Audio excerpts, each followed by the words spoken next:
this person should change. It's like, who are you? No. Yeah, why would I say? To enter into that where nothing's personal, you're just trying to make something cool, and you can explain, well, this is what I'm thinking. Oh, okay, that's cool. That wound is still somewhere alive in you, and you just hit it. And welcome back to another episode of Ellevan Wins Podcast. I'm your host, Ellevan. My name is Winnie. And we have, what do? We have great guests. Today, our guest is a multifaceted creator, a friend of ours, a staple in our philosophical conversations. He's been on the show before. He has his own podcast called Growing Toward Love that I have recently been on, and he's just a delicious stud who also creates music and writes. So we're gonna have a great conversation. Please put your joints up and hands together and glow your hearts up for our buddy Mitch. Your guys' intro are Reed. I second guessed myself. You guys do so well on those intros. You've been working on it. Yeah, man. You have been, right? 238 episodes, I think this But even will be. recently you've been, I think I just saw something where you were talking about. It's probably been our weakest point, honestly. Oh, I thought it was intros. your strongest. Thank you so much. Thank you, bro. It's all part of the comedy too, right? Yeah, sort of messing I think, up a bit. And, people kind of think it's charming, I think, It after is. a while. It is. Human instead Yeah. of trying to be perfect, because we're not. Yeah, it definitely is charming. I It's forgot very how charming. big you are. Yeah. Yeah, You're he's a big top, boy, he's eh? top heavy as Well, well. I'm trying to sit up straight. So. No, that's Yeah. good. I want to sit up straight too now. I know, it inspires others to do great. That is one cool thing about our relationship, bro. I feel like I can never be too big for you, too successful for you, or too sad for you, or That's to the good. other way. It's good. You hold a good, strong space. And since we've been friends, you've owned more of, and we often go into this, own more of your masculine energy. And you've just been going through such a wonderful, energetically clear transformation. I feel from you, and your life is headed wonderfully in that direction. Thanks, man. You want to catch us up a little bit to what you've been up to lately? Yeah, no, I appreciate the compliment there. I mean, it's good. I've been working on stuff, so it's nice to have that sort of feedback, positive feedback. Bless. What have I been working on lately? Just mostly that kind of stuff, honestly, self-development stuff. Yeah. And Which, we're for sure going to get into because that's, the whole thing. And the last time you were on the podcast, I felt called out in multiple for multiple reasons. Really good. But, life-changing, though. Okay, something good. that Positive altered stuff? my perspective. Yeah. When Ellevan told me that you're going to be on the show, I was super stoked because I think that the conversation can be very nourishing for people. Oh, wow. Awesome. But, Great. but before we dive into all of that, if someone was watching this episode for the first time, they've never seen Ellevan and I, they don't know who you are. Yeah. Why don't we just start with a little bit of your background? Sure. You want me to hit that?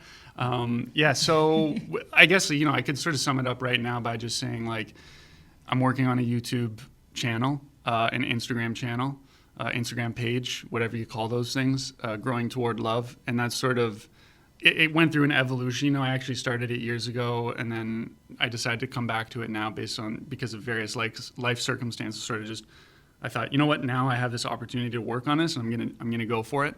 And Growing Toward Love was just sort of came to me when I was rebranding everything, because originally it was called. Well, I wouldn't even say what it was originally called, but it's irrelevant. But I just thought, you know what? This represents where I'm at right now, what I'm trying to do, what I want my life to be, and what I'm striving for. To grow toward love more and more and more. I can't count how many times I've blown it, in my life, hundreds, maybe thousands of times.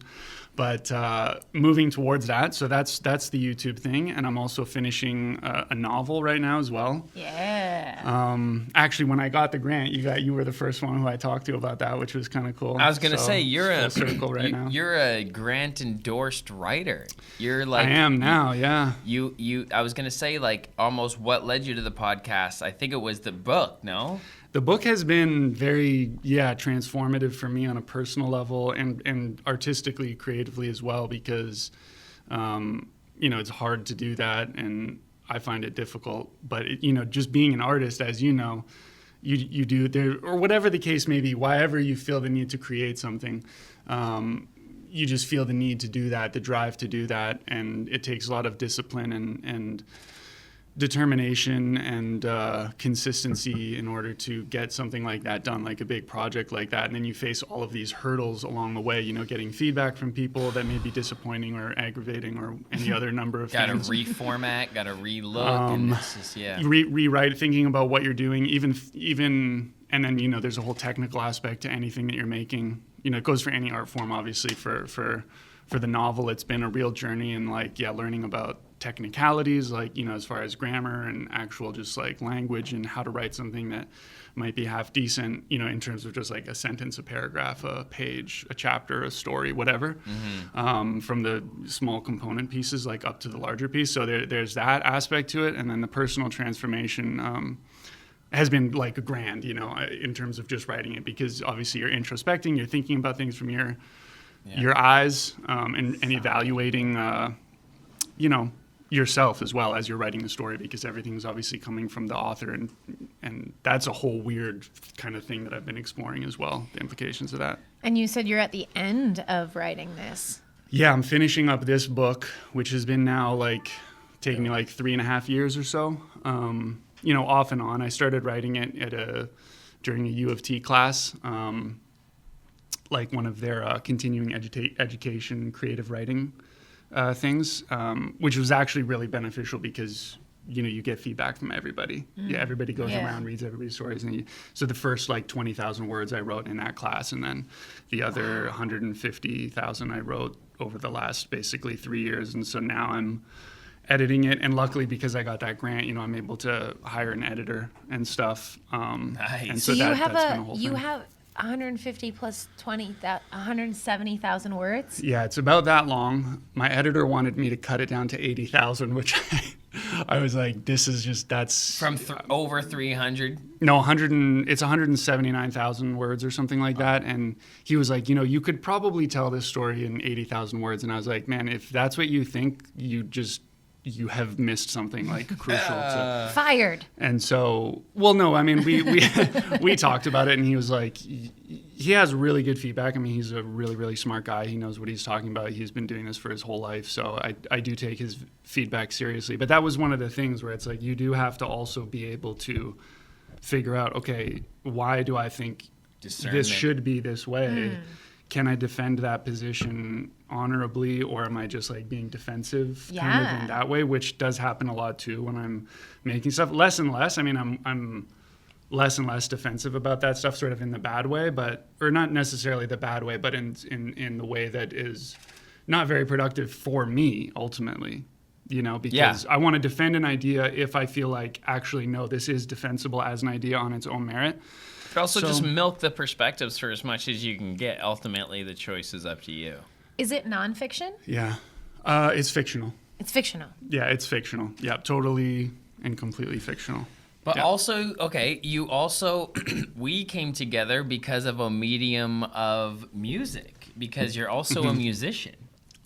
Yeah, I've sort of moved on from that a little bit over the past. Or you have made years. music, but you know about the discipline of that, and you have the voice of an angel. Yeah, some very nice music, some nice songs out there. Eventually, I'd like to make some more music. You know, it'd be nice to. There's just so much to do, man. It's so crazy. Like, I'd like to get better at piano and stuff. Yeah, but if eventually, you know my songs, he produced Light Beam. Yeah, Light Beam. Affirmations. That one I really like. Affirmations is really cool. That's a fan favorite. That's like a cool beat and everything. Yeah, and just like the kind of very natural like flow on it. Indigo Child. Over. Remember? I didn't know if you produced Over. Over? I don't think. I don't know that one. Over. Maybe. I don't know. Yeah, and it's a Mitch beat. What was the last one that just you put out?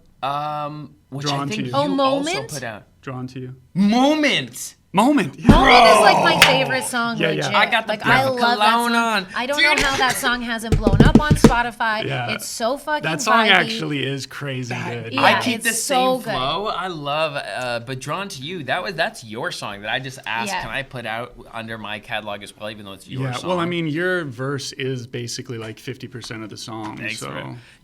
That was really fun working with you on that. I think you're a great producer in that way, where you That was fun. push me in a very like healthy way to reconsider how I'm saying what I want to say. Right. And like I think that verse is definitely I don't open that door for a lot of people. I'm usually the output in writing. He doesn't take the feedback.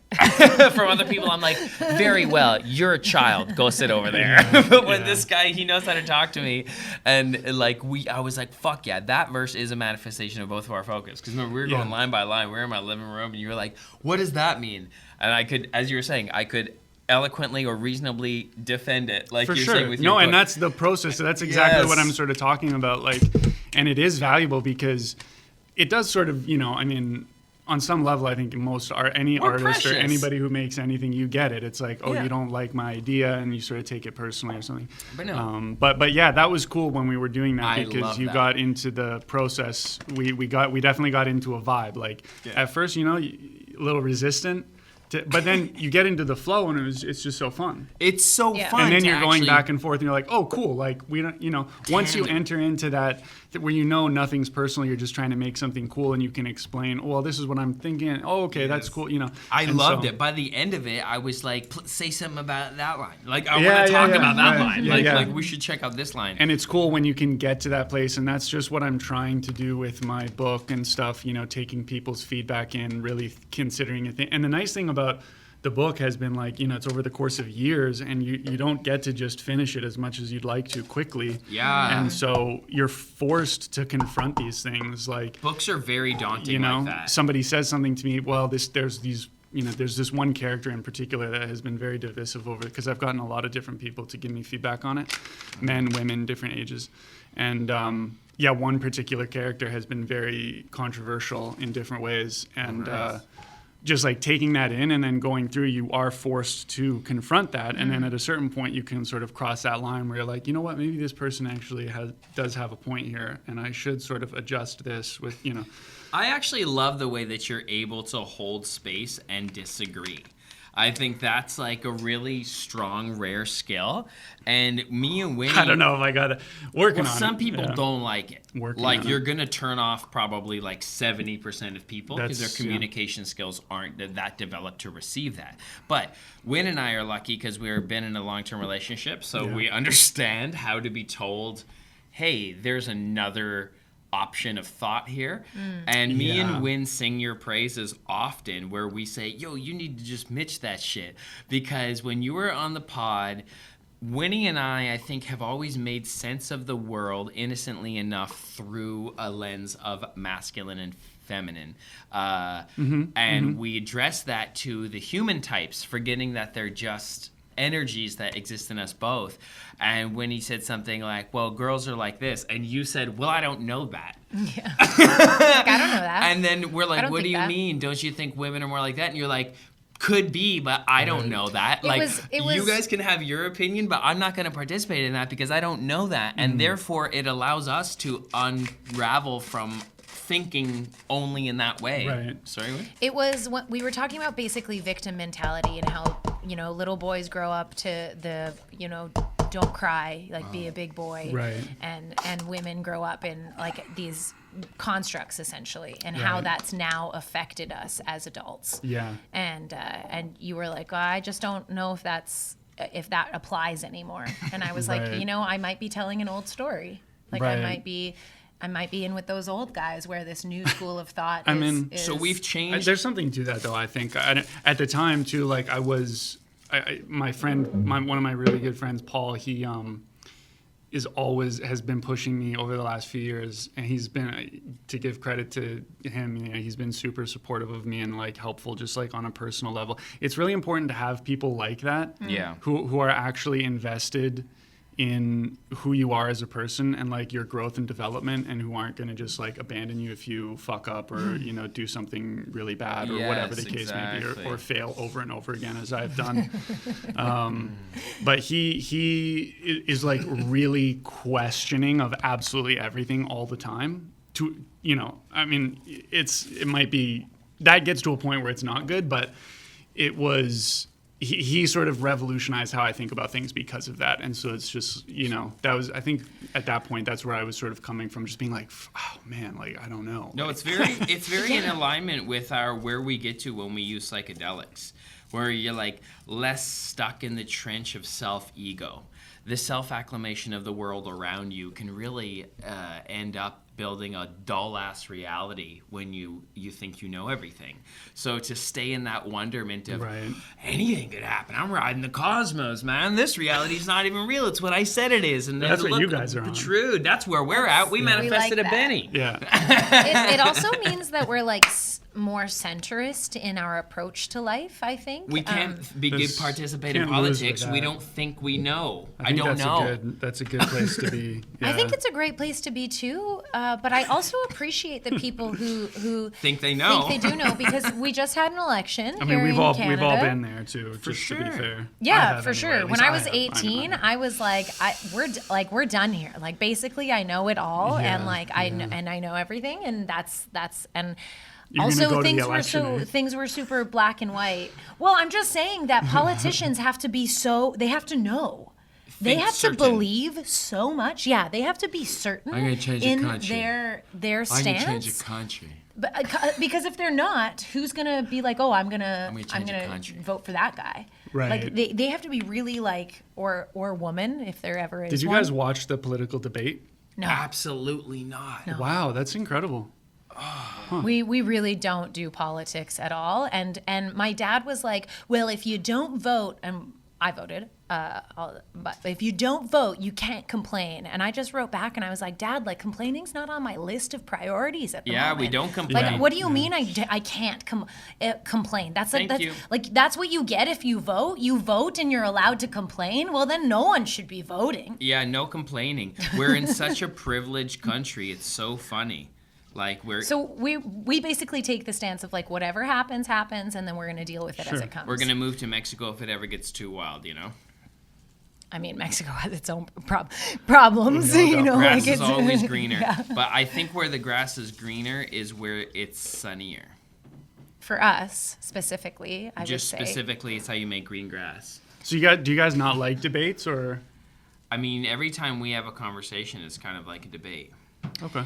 It's interesting because, yeah, sure, yeah. Like I used to be far left, and that's when I was 18. Like I also think that when I was younger, I really saw the world as black and white. Yeah. This is bad, this is good. And now I'm feeling at 37 that like none of it's all real bad or good. It just is, and then we like the way that we respond to it makes it good or bad. In our world, yeah.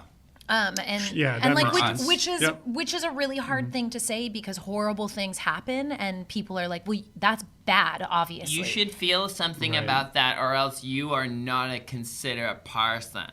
Right. You should let that drain your energy. Everything is just so much more complex than like our humans are currently making it out to be. Oh no, definitely. Oh yeah. I mean, everything is infinitely complex. There's no doubt about that. But I watched the debate. I liked it. I mean, I think it's cool to watch that kind of stuff, because just from a critical thinking standpoint, you know, you get to see like how people answer questions, how people don't answer questions, what kind of questions are asked, and it's cool in Canada because there's 4 people up there debating, you know, and so you get to see all these different dynamics, and for sure, it's interesting from that perspective. I feel that. You can just watch the techniques of the fight. Did you think the debate was valuable towards the poll, like the polling? I mean, I think the debate is. I've actually been surprised, like hearing people talk about it. They've said that most people who I've talked to didn't watch the debate, which is fine. I don't care one way or the other, but if you did. I'm surprised about that, because I think it's illuminating to see how even just to see how is the leader of a democratic country, how are they thinking, how are they answering questions, how are they being strategic to not answer questions, and I think that's very like exposing, and in some sense, you can learn a lot from watching like a free open debate. I think I love that. That's such a clever way and a good way to kind of squeeze the value out of it, because you're like, yeah, exactly. Let me observe these techniques of like the art of conversation or how to hold the debate. It's interesting. I like the trigger points of it. I think I'm a little bit too much of a jester to really take it seriously. Sure. Like 50 Cent has this great line, like, go tell the Bloods I'm Crip and go tell the Crips I'm Blood. Like, so it's like, I just want to go to the liberals and be like, I voted conservative. And I want to go to the conservatives and be like, I voted liberal. And then just piss them all off because they're all so handing their power over to this idea anyway. Yeah. So I look at the toxicity of social impact of what politics play. And I need to get above that cloud because in that cloud, I just want to be the mischievous Bart Simpson and push all the buttons and fuck off and let them argue. Right. And I feel like that's an Elon move. That's me. That's funny, man. That's me. That's my role in society as an MC. And but then really, I love the way Mitch looks at it because you're actually drawing some actual observation value from that. Yeah, I guess. That's why I watched it. Yeah. I'd love to pivot, and this. Let's get away from this. This came. Politics. Well, there's nothing wrong with it. This came earlier. This thought came. I just like to know what your definition or your idea of love is. Like when you decided to name your podcast "Growing Towards Love," what does love mean to you? What does that mean? I mean, I was sort of debating between calling it "Growing Toward Love," "Growing Toward God." And so, I'm still between those two a little bit. Like my Instagram page is called Growing Toward Love, and I post like motivational stuff on there and stuff about God and life and self-improvement and stuff. But so I guess, in some sense, in that context, love is to me sort of interchangeable with God as like a high ideal in terms of like something that I want to move toward, that sort of represents some sort of personal developmental goal for me, like in terms of my personality, my how I want to evolve. So I think that's sort of how I'm thinking about it in that in the context of like the page and stuff like that. Yeah. Growing towards an ideal. That's like sort of like the ideal, like sort of. So I guess the highest ideal of that would be God in some sense. God is like perfectly loving. Theoretically, conceptually, theologically, philosophically, God would be the embodiment of pure love. And, okay, cool. Which obviously I'm extremely far away from, and, probably so are most of us. So that's why I'm saying, some ideal. Yeah. Do you think that ideal, like, lives within any human? Like, are we ever to a point where until we die, that's fully like embodied, manifested, or embodied, manifested, embodied? I mean, speaking from a personal perspective, I don't see that. I don't see myself ever getting there. Yeah. Because like nowhere close, I would say, because we're human beings, right? It's like really, really, you can't be perfect. You're always gonna make mistakes, fuck up, fail. Regress. Yo, bro. Yeah, that kind of thing. Embody old patterns, But if I can always at least be striving, even if I make mistakes and screw up, if I can be compassionate with myself and sort of hear that message of like, even if you mess up, over and over and over again, if your North Star is, God, love, I mean, I think that's maybe all we can do, really. Yeah. Is just keep moving towards that sort of ideal. Divinity. Yeah, exactly. How do you define God? Sorry, what were you going to add? We can do that. I was just going to say that I've been saying God bless more than I've ever had in my life. Oh, that's awesome. I love to hear that. I've never grown up religious. Love to hear that. It definitely doesn't fall under the umbrella necessarily of religion, although I've released a lot of anger and like shame around religion. I used to kind of poke fun at it, but I really don't anymore. Oh man, wow. So happy to hear that. Thanks. That's so cool. How does that feel for you saying God bless?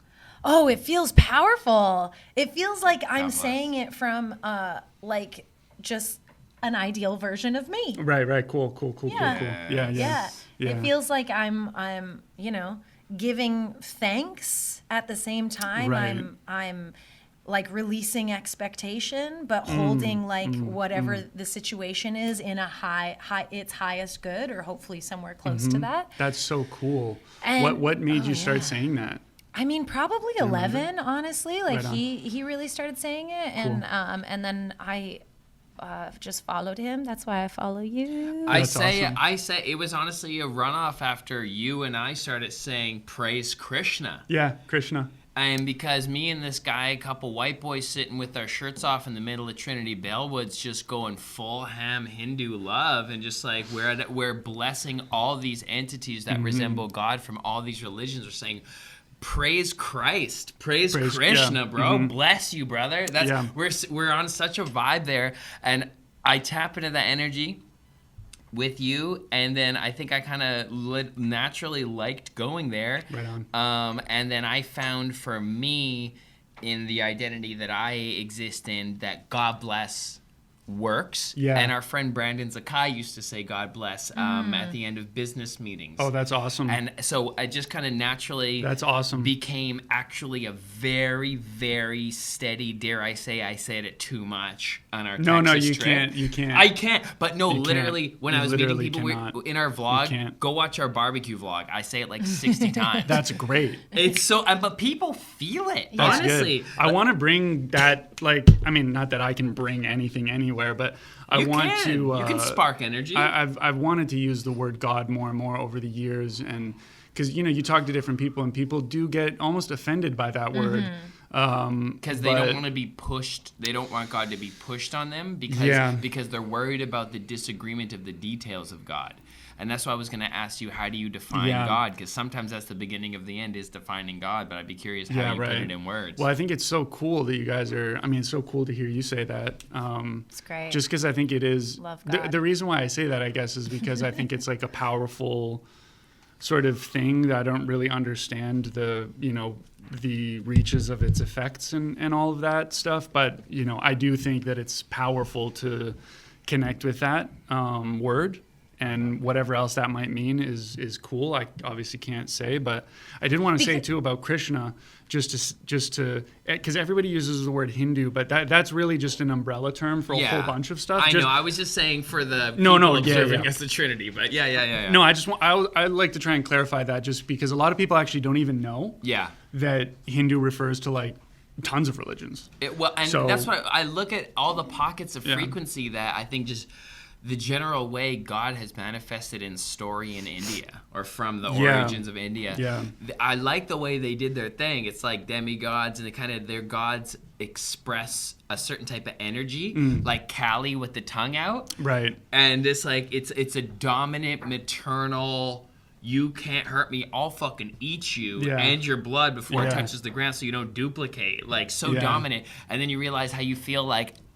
When you go like that, I think you're tapping into pockets of frequency that could be referred to as God on some level. Well, and Krishna is actually the god of love. And then love is in everything, or else it couldn't exist. Yeah. Love through thought manifest this cup. Love, Rob. Hi, Rob. Who's Arjun? But that Krishna comes sun. primarily from the Vaishnava tradition. We don't have to get too much into that, but I do like to just throw that out there because I have a lot of love for that tradition. Bless. Arjuna was a warrior in the Yadu dynasty. If I think that's right, I might be getting that totally wrong. Pandavas, I think. He's like a warrior in this kingdom, and there's a whole narrative around how Krishna and Arjuna end up on the battlefield together, and Krishna's driving the chariot. Yes. So, and in that context, Krishna is like the one God. He's like the one creator God of everything. And then you praise Krishna. Also, I've been finding a lot of I'm a confirmed Catholic, but I didn't really ever totally daily follow the practices of Christianity or Catholicism so much as go on Easter and Christmas and donate on Sundays and just be a good nice little Italian looking boy with his mom on Sunday, But there's a practice that I found in literally through pain in my own life, when you get to a point where you can't make sense of things anymore, and then you say I give this to God.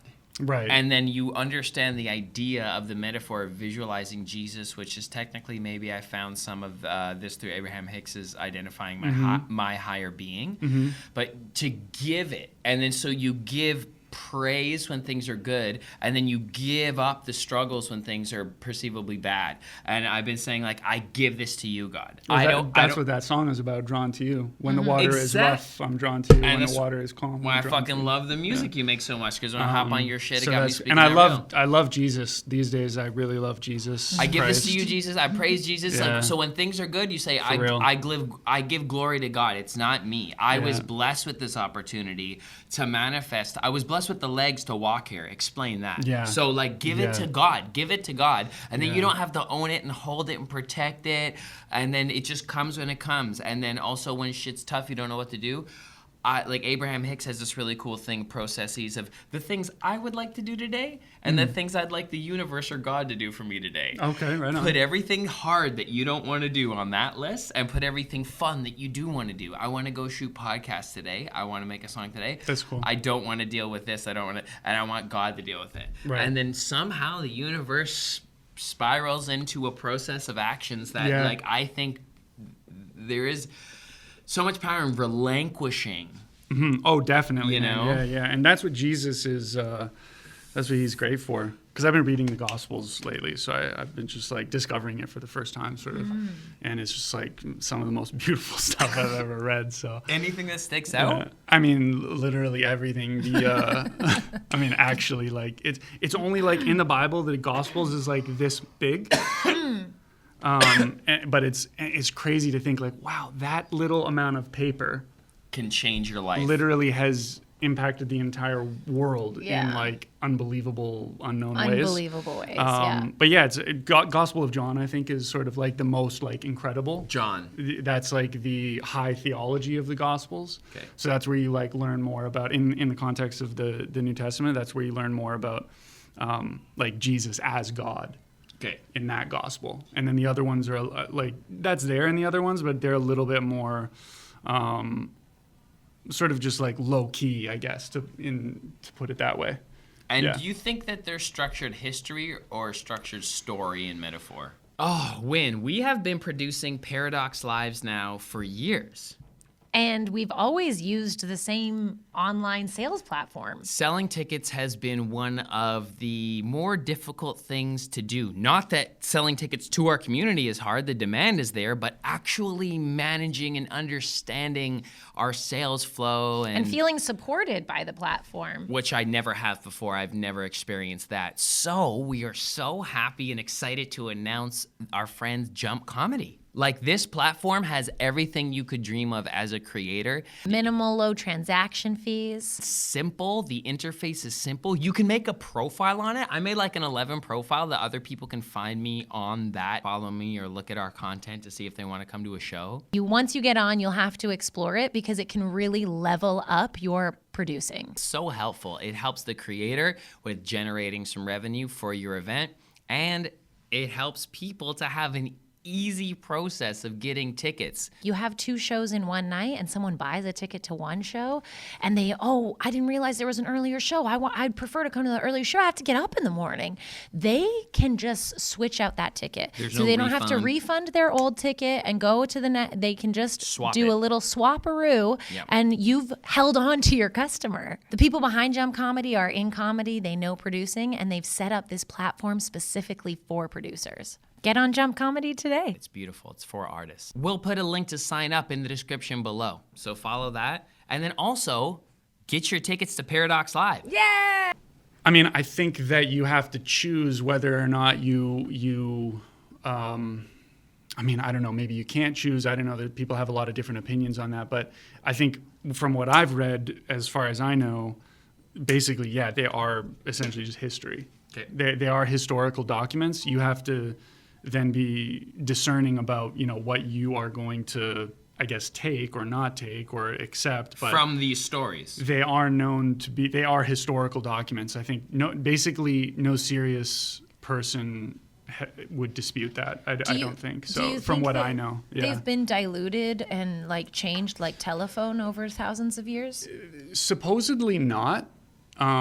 There's a lot of like historical work. I think like out of all the historical documents from antiquity, these are like the most studied documents. Yeah. So like the original manuscripts, all of that. And the New Testament was written in Greek. So I don't know, maybe that's like more available for translation and stuff. Do you There think is a lot of stuff that was excluded, like the apocryphal gospels, the Gnostic gospels, that kind of stuff. So, there's that. But in terms of like stuff being changed and altered, I'm sure I can't imagine that anybody who's writing something down doesn't at one point or another go, you know what, I'm going to sort of. Yeah. But like in terms of a major thing, I don't think so from what I've read. That's not the impression I get from what I've read. I guess that's all I could really say. I'm not a scholar or anything, but yeah. I want to ask this question because I genuinely want to know your response on it, but also like I think it's kind of loaded. So if you don't want to talk about it, Okay. that's fine. Shoot. Do you think that war will always exist on Earth? That's such a good question. And I do want to get back to your question too about defining God at some point. But maybe they'll come in the same package? yeah, I mean, the whole war thing, why do you ask that question? You've been thinking about it? I've been thinking about it a lot, and I don't know if war will ever not exist. And like this idea of like world peace I don't know if we'll get to that just because so much good or perceivable good or growth maybe is a better word. Technological advancements Come specifically. from war. And like a lot of people benefit here on Earth from war. It's a focus. In certain ways. Technology is a whole other thing. Yeah. Because how do we develop, hydraulics that eventually go into, helpful things without them first probably being in a vehicle that's built for war? I don't know. Yeah. Yeah, I guess it's about I don't know. That's a very complicated question. Like, what made you think about war and all that? Because it can, just current events, I think, going on. State of the world, pretty much. The state of the world, and like it feels so outdated. Like in my heart, I'm like, man, like killing people feels crazy. Couldn't imagine wanting to actually kill someone. For territory or for like specifically territory, I guess is what we're seeing. People make a lot of money from war. People make a lot of money from war. So that's what I mean. Like people benefit. Like ultimately, it sucks, but like people are benefiting. I mean, think about a general. Like he's a decorated general. Like that guy's life is built because of war. And we went to San Antonio. He probably doesn't even make much money from it. But he has a house and kids and a family, kind of. Yeah. Well, it's crazy. Like when we were in San Antonio, it's a military town. We were just in Texas San Antonio, Texas. Yeah. Cool. And one of my good friends lives down in South Texas. And their military is so alive and well. Do you know what I mean? Like so many of their citizens are joining the military. The recruits, when we got off the plane, they were all there like in the square and there was like, what is this type of fucking, and their parents are there like, have fun, Daniel. And don't you think they look cool?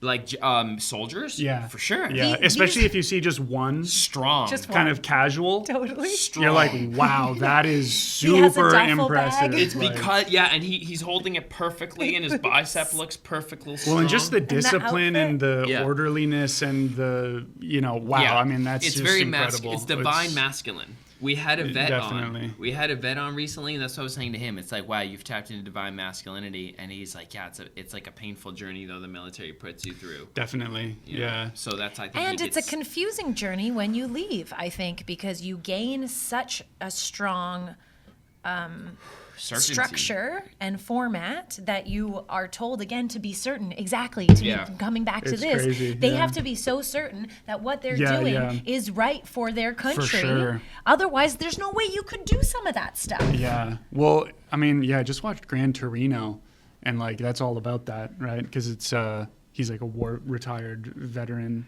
and anyway, he has like crazy PTSD and all of that, and I mean, it's an absolutely beautiful movie. The ending is like incredible, but the whole war thing, I don't really know. I mean, I think it's interesting that the Bhagavad Gita takes place on a battlefield.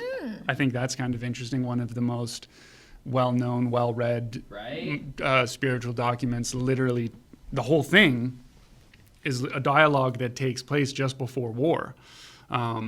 And so it's taking place, and in the larger story, it's because it comes in the middle of the Mahabharata, and so it's taking place inside of a larger story where all of these events have actually led like right to this moment where Arjuna is deciding. I mean, the Bhagavad Gita opens where he's deciding, he's like, I can't do this, like I can't go kill these people. And then, then the whole philosophical conversation starts between him and Krishna. So yeah, I don't know that, and that's something that, you know, I think anybody who's ever read that, you know, you have to wrestle with that. You know, the implications of war and killing and this and that and all of these things, and there's tons of factors that come into play. And same in the Bible, in the Old Testament, a lot of war, a lot of killing. Yeah. A lot of crazy stuff going on there. Like, I was just reading the book of Ezra, and like that's like, you know, the Israelites have been like released from the king of Persia or something like that, and there's all this war going on and all these battles and stuff. So yeah, I mean, it's all throughout all of these spiritual documents as well, which is sort of, I don't know what that says. I have no idea. I like to embrace it interesting. As metaphors. Most spiritual documents, I look for the underlying keys that reveal themselves in kind of what I would put in modern day identification as quantum science. Okay. So like, in the microest molecular way of energy focus that you can definitely see when you're on MDMA, the moment you don't choose dies.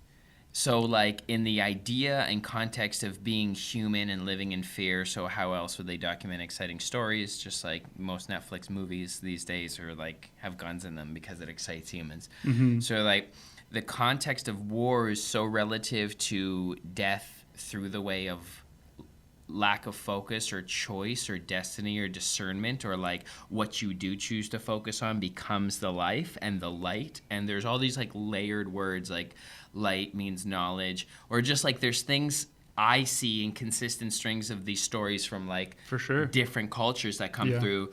It's about your choices in this life. Yeah. Some people interpret the Bhagavad Gita Karmically. to be totally metaphorical, Well, and it could be both. I'm just saying. Yeah, it could be.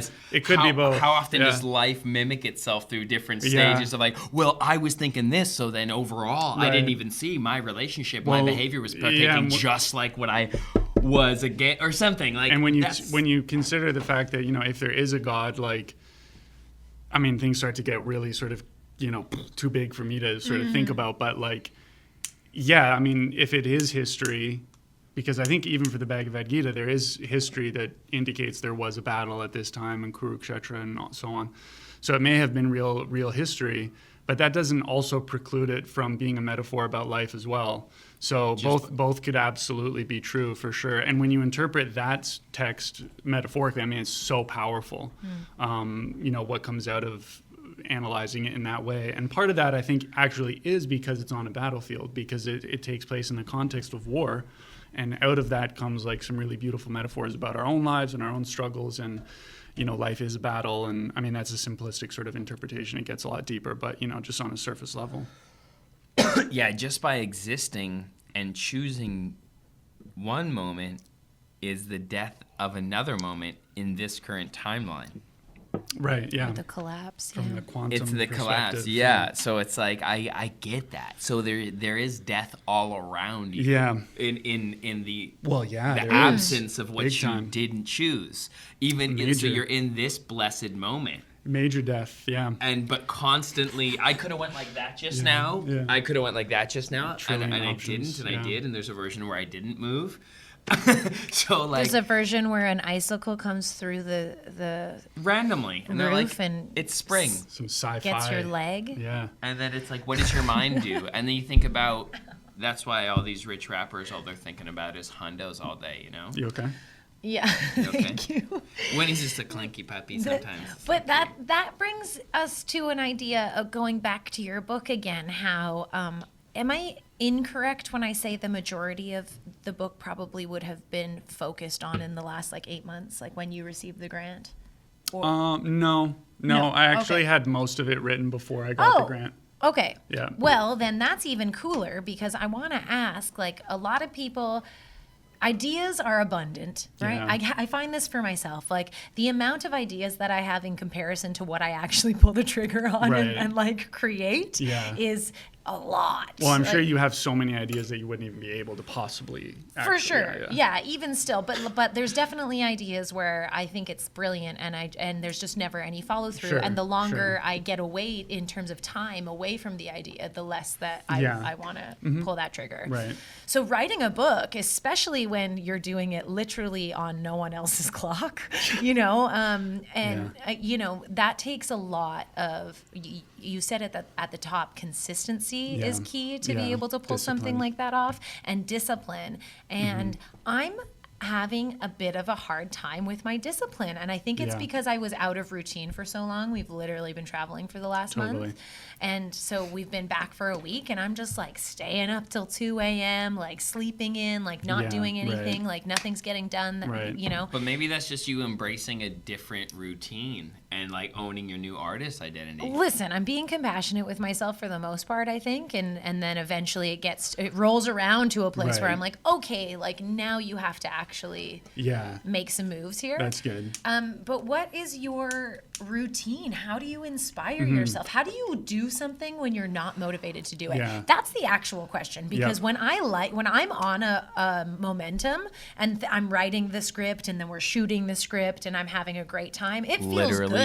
Shot a thing last night until midnight. It feels so, but it doesn't feel like work. It feels good. Right. It's when I wake up in the morning and I don't want to go to my journal to write some jokes, or I don't want to work on my script. Like, I can't seem to figure that one out. No, that's definitely a hard thing. I will say, like, that is one thing. Whether or not I've actually made anything that's worth anything is another question. But one thing I will say is that I have always been able to work on a project when I don't want to do it, or when I. Why?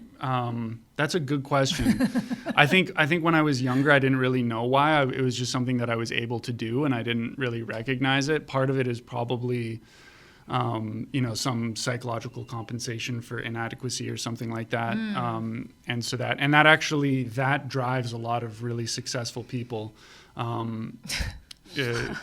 But so not that I'm not successful, but I'm just saying psychologically, it's a good toxic quality to have. That is responsible for a lot of success, in the world. Gabor Mate talks about that. We're going to see him tonight. Right on. Nice. I love him. He's one of my favorite dudes. But yeah, so discipline, I think like it really, there is no trick. That's the thing. I think anything that's like a trick is just not going to be sustainable over the long term. That's the bottom line. And so anything that comes across as sort of a quick fix, or like, hey, if you just do this, then that's basically all. I mean, I don't want to denigrate any idea or anybody or anything, but it's just, that's not going to last throughout the long term. It's just not, because we all have patterns that we are, living in. And in order to change those, it goes all the way down to your neural pathways and everything like that. So taking the perspective of evolving your personality sort of from a foundational level, I think is where all of that comes from, because then you unlock more creativity, you unlock the possibility for more confidence. And maybe I would say actually that the way to do that, the way to be disciplined like that and do something when you don't want to do it, is to have courage to do it, because that's sort of, I think, what all of that stuff comes down to. Because if you think about why don't I want to do this, you might get some answers to why you're not able to motivate yourself to do that. Asking that question of like getting curious about why don't I want to do this? Why am I not motivated? What is demotivating me? What's making me do this, and if you sort of investigate that, I think maybe that's something anyway. Definitely. I'm applying that right now in so real that's time. what I would say. Just I don't. At least you have the clarity. And if none of that works, then you just say to yourself like, okay, look, I'm just gonna do this. Period. Even if I feel like I'm gonna, I want to drive off the edge of a cliff. Yeah. I just forget that. I have to do this, and I'm going to do it, whether I like it or not. That's it, basically. You have to just hold yourself to that standard. I had to do some of that. Yeah. I hated you do. it. I did it. You did it. I did it, and I got overwhelmed because a little bit on the autistic scale, and I get to the point where I start to feel too much sensation. and like overstimulated where I Right. literally want to like bang my head against something, and I just stop and walk away from it. I just wanted to, because I loved what you were saying, and I just want to say I recently felt that, Yeah. and I did, and it's okay to take breaks. You will probably not do it all in one sitting. Well, and that sort of goes back to what I was saying before, is that it's not sustainable over the long term. Like that second strategy, the sort of brute force tactic that I'm talking about, that will not work over the long period because you're leaving unaddressed things that are inherently holding you back pretty much. And so, and I have a ton of those. Like I probably have, a bajillion other things that are holding me back from all sorts of things, and it's difficult. But It's good to have that awareness, though, and work with them step by step. And also why you're doing what you're doing, remembering like why you're doing what you're doing, I think is big. For me, like when I started writing this particular project anyway, like I really wanted to just try and write something that was about God in one way or the other. And so, not that that's obvious in the book or anything, but that was important to me. And so having some motivation like that, like doing things to glorify God or to bring that sort of energy, makes it maybe more possible to sustain it as well, or to step up. So purpose. Yeah. Purpose beyond yourself. You want to be better. You want to leave the world better. You want to. I think it's always somewhat about a self journey. If I do this thing, because think about the idea of desire. Like I've been playing with the idea that anxiety isn't something just to like always be told to shut up and dull down. Like sometimes you can explore that and it can lead you to things. And Definitely, even though man. it's like a painful doorway to walk Definitely. through, you're like, oh, but then because even if I'm living in the ego right now, I can't escape it. Unless I do that thing, I don't feel like I'll be that thing really. No, I think you're so right about that, man. Like anxiety, lately when I get anxiety, what happens is, or I'll get anxiety or depressed, or I'll feel bad about myself or something. And what ends up happening in the end is, okay, well, let me look into this, whatever the case may be. Sometimes it's a project I'm working on. Sometimes it's a certain issue or something. I'm going to read about this. Maybe I'll talk to some people about it, and I just start working through what's going on without going too deep into my anxiety or anything like that. 'Cause or reacting. the moment you go too deep, you could be gone, depending on how much you're struggling with something. Yeah. And so I just try to work through it, and then I end up coming out the other side, and I go, "Oh wow, this is cool. I've gone on a whole learning process. I know shit and now. I've either left something to the side, and I said, okay, I was wrong about this, and that's cool, and now I That's the figured that thing. out, or." That's Oh wow! I actually like this, and my research has confirmed something. Or Dude, I love that because you're right. It makes me smile right now because of how true it is. You learn something, and the reason why you don't want to face that thing a lot of the time is because you're afraid you were wrong. Like it's like, oh, I was wrong. I didn't need to start this company in Delaware because I just had to do IRS taxes as well, which was unnecessary. And then I had to face it. You gave yourself more taxes to do. By trying to avoid Canadian taxes, I realized after I was a month late on them that I made myself have to do more taxes, which I could have just shut the fuck up about. Isn't that beautiful? I'm an idiot. Yeah. I'm an idiot. But I feel you on the taxes, I man. was scared. I'm so scared. But then I said, hey, now I can say I'm a U.S. domestic LLC partnership. I know I have to file a 1065 with 2K1s once a year. on. It's March 15th. I can consult on that now. That's I awesome. didn't know that when That's we great. left for Alberta. Fantastic. I know that it costs $300 a year to keep a Delaware thing alive, and it's 300 USD that comes in June, and you get charged So to have an sweet. agent with your processing thing because you have to have a registered agent if you're not a U.S. citizen. That's $100. So overall, here's what you're looking at, the margin that wasn't explained to me.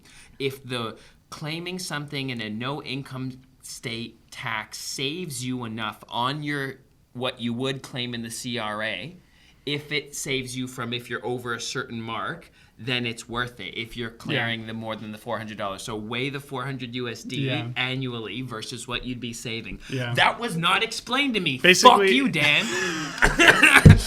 If you're making a lot of money, you're good. Basically. Then you're good. But if you're just Nice. doing it for the Let's strive entertainment for of that. having a business, Yeah. but then I'm like, well, maybe I should just leave things the way they are and bite Yeah. the burn rate. Yeah. But then at least I've learned and explored it. I know my options. That's Before good. it was just a big mush of, I don't know, Yeah. I think I'm in trouble. Yeah. Right. right? Stress, anxiety. You don't need to feel like that. I called, I got some info. That's good. ChatGPT helped me That's the write best this way forgiveness letter. I wrote a forgiveness Nice. letter. I fucking shipped it off from Kelowna. Awesome. It'll be fine. That sounds good, man. Oh yeah, man, I did the thing, and I feel more at least equipped Yeah. to understand the playing field. As you were to your point, I've done some research now. Yeah, and that could be outward research, like you're talking about there, Or inward Yeah, it research. could be something about a value. It really could, yeah, or inward. It could, it could be any one of those. Whatever is going to be the thing that sort of helps you Analyze work through it. jealousy. Is it? Yeah. Is it being petty? Is Asking it? those questions. Yes. Absolutely, big time. So let me ask you this.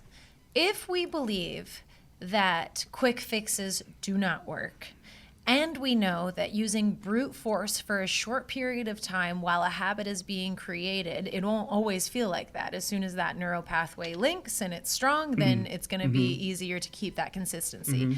And we know that, which seems like it's a formula to lead us to love, to grow towards love, Yeah. which seems the best for humanity.